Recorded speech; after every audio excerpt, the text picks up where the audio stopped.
We are all so guilty of doing this all the time, right? We're walking around with our phone, and maybe we're sitting in a session waiting for it to begin, and instead of using that as an opportunity to maybe chat up the person next to us and meet somebody new, we're doing that, and we're not accessible, and we're really not available, because none of us wants to interrupt somebody who's on their phone or their iPad or their laptop.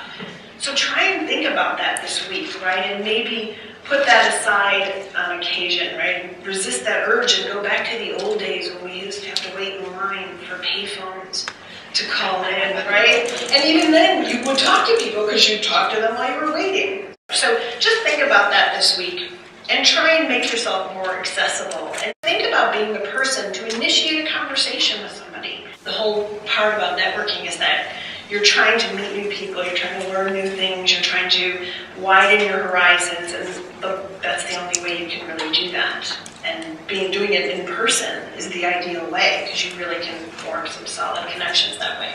So another tip that I wanted to talk about was just, how to be more comfortable when you are going out and about doing networking, or you're in these sessions in between.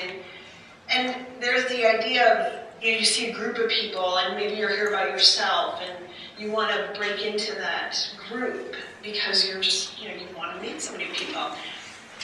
Make sure you're smiling and be the person in that group that notices people that are trying to approach, and smile and welcome them in, right? That's part of why we're here. We all saw it.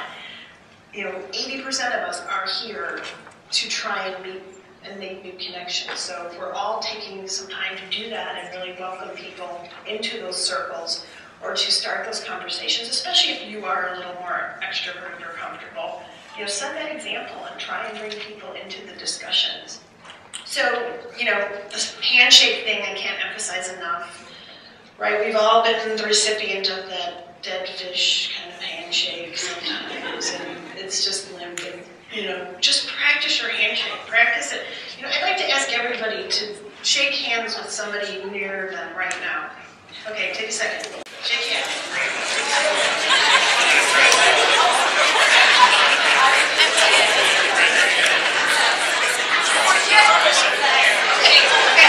So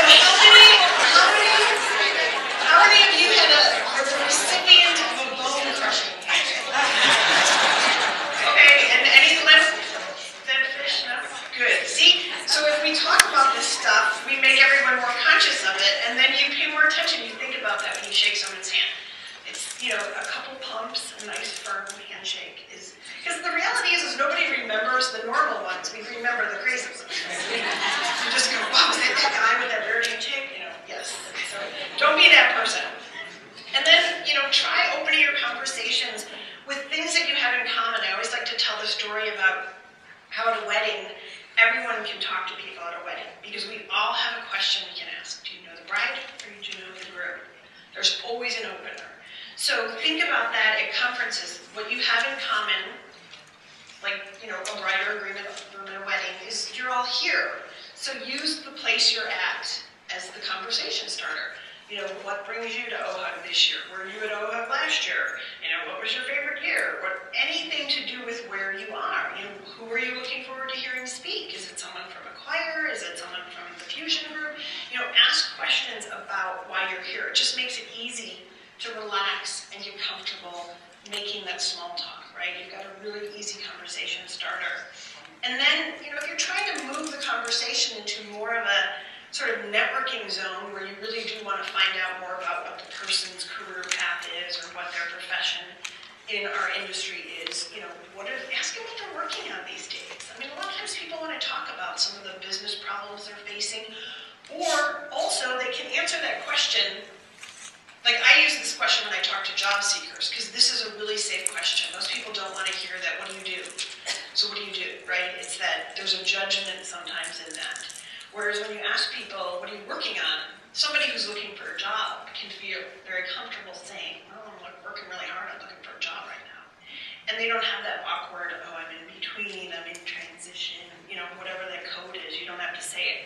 And it applies in this case as well, because maybe Mark wants to tell us that the only thing he's really working on right now are tickets to see Celine Dion, right?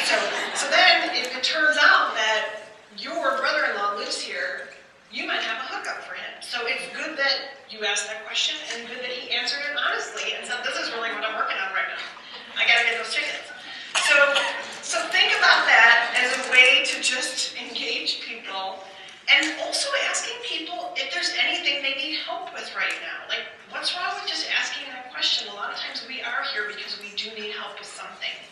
Whether it's a vendor resource, whether it's a vendor partner, whether it's a new employee, let's out that stuff and get it out there so we can just talk about how we can help each other.